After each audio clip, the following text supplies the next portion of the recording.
सांसद बनते ही इकरा हसन का ऐसा बयान सुनकर पूरा कैराना हिल गया।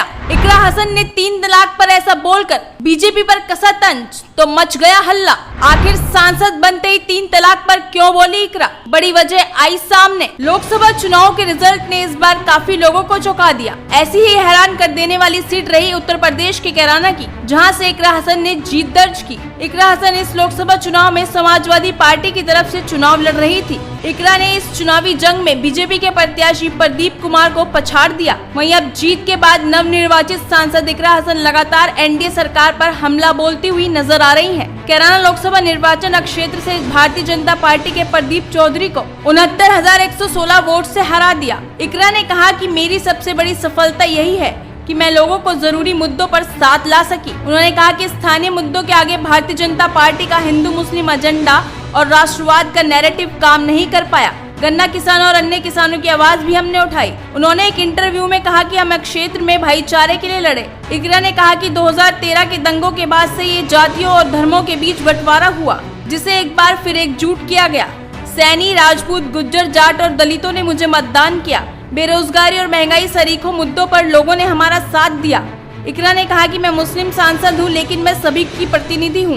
मैं सदन में क्षेत्र से जुड़े मुद्दे उठाऊंगी, मगर समाज के साथ कोई अन्याय होगा तो मैं उसके खिलाफ भी रहूंगी। वहीं 3 तलाक पर भारतीय जनता पार्टी के रुख पर इकरा ने कहा, ये उनके ख्याली पुलाव है, इसमें कोई सच्चाई नहीं।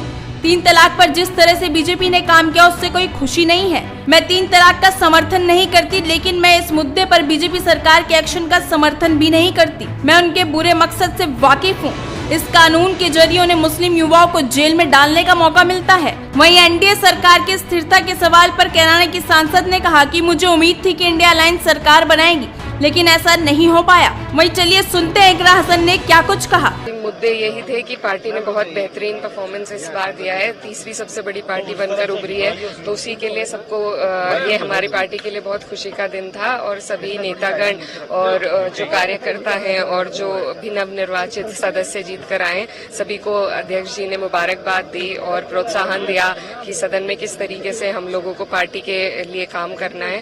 तो आज बहुत खुशी का दिन है हम सभी के लिए, बड़ी जीत पार्टी ने हासिल की है। देखिए जिस तरीके के परिणाम आए, पीडीए ने जबरदस्त परिणाम दिए हैं और हमें बहुत खुशी है कि हम इतनी बड़ी जीत, यूपी में सबसे बड़ी जीत हमारी पार्टी को मिली है और देश भर में तीसरी बड़ी जीत।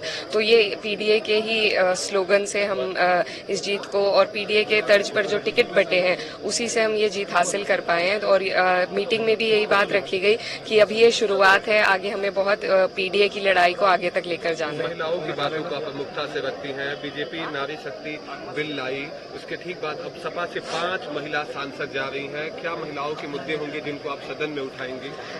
देखिए महिलाओं के सबसे पहले तो भाजपा सरकार ने महिलाओं की जो रसोई है उसका बजट बिगाड़ने का काम किया है और साथ ही में जो बिल पास हुआ है वो अब तक इम्प्लीमेंट नहीं हो पाया है। तो पिछली बार से महिला सदस्य 4 घटी हैं इस बार, तो ये विचार सोचने का विषय है हम सभी के लिए। और जब तक कानून लागू नहीं होंगे मुझे नहीं लगता कि बेहतर इसमें हो पाएगा। तो कानून लागू होना चाहिए, तभी ज्यादा से ज्यादा महिलाएं संसद तक पहुंच पाएंगी। तो ऐसे में कहा जा सकता है इकरा हसन ने 3 तलाक को लेकर बीजेपी पर बड़ा हमला बोल दिया। अब देखना होगा संसद जाकर इकरा हसन क्या मुद्दे उठाती हैं। आपको क्या लगता है? आप भी इस खबर पर अपनी राय कमेंट कर बताइए और जुड़े रहिए आपके अपने चैनल खबर।